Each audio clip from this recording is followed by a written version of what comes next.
Boris Johnson is plotting an unlikely strategic alliance with France as he seeks to set aside his various disputes with President Emmanuel Macron, a Downing Street insider has suggested.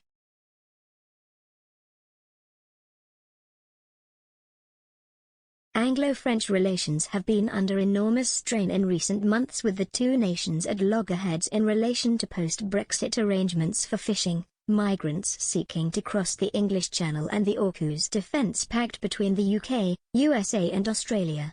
Senior aides to Mr. Johnson are understood to be working on a new alliance with France, exceeding the defence deal signed by former Prime Minister David Cameron in 2010.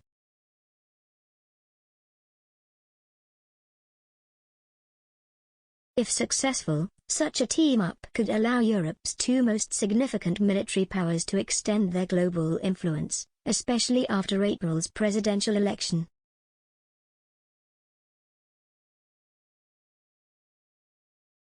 Areas of possible cooperation could include nuclear testing, mounting a joint carrier strike capability and working alongside one another in the Indo-Pacific region.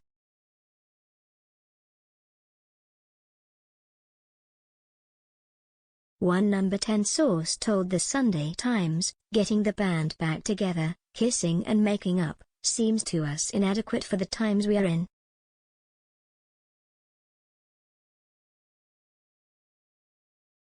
The question we are asking is, what's the highest ambition we can have here and how quickly can we do it?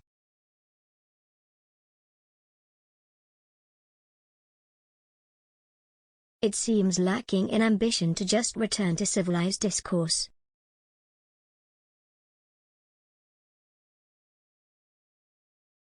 The PM and Macron are two significant politicians for the next few years.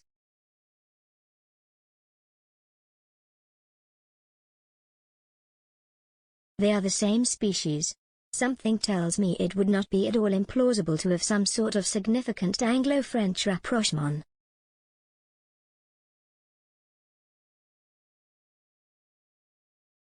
Mr. Johnson is thought to have hit upon the idea after the G7 summit in Cornwall.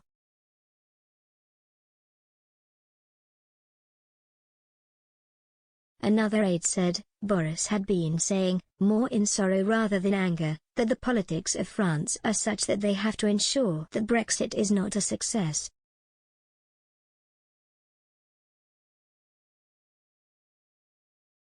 Significantly, however, Mr. Macron is also believed to have told Mr. Johnson he had been impressed by the seriousness with which Britain was going about its integrated review of defence, security and foreign policy, which recommends forging new alliances with like-minded countries.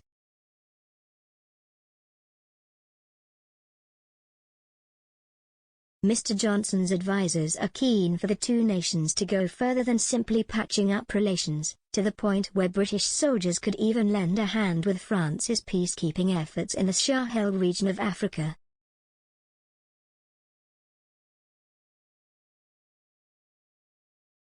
Another Downing Street aide said, it's where the two European P5 members, permanent members of the Security Council, the only two serious out-of-area military powers in Europe, with the same global capabilities and investments, begin to shape things.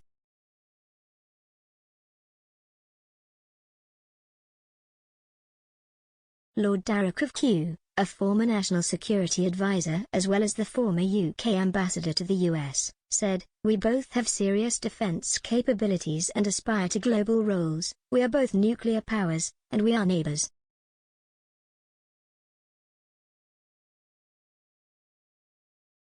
So the case for defence collaboration is irresistible, and it's understandably something that politicians on both sides reach for when they want to show the relationship is about more than fish and boats in the Channel.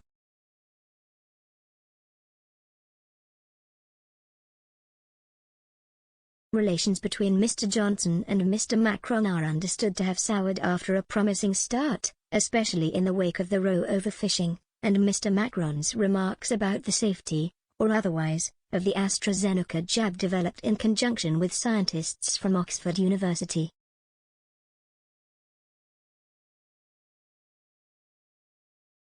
Additionally, Mr. Macron ruffled feathers with his apparent suggestion at G7 that Northern Ireland was in another country.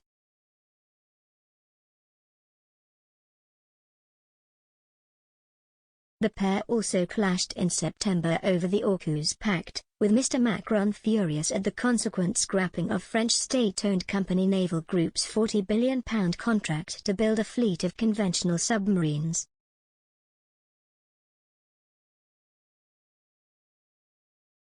Mr. Johnson is believed to have said, "Donnez-moi un break," with a diplomatic source explaining, "That didn't go down well. Macron is a prickly bugger."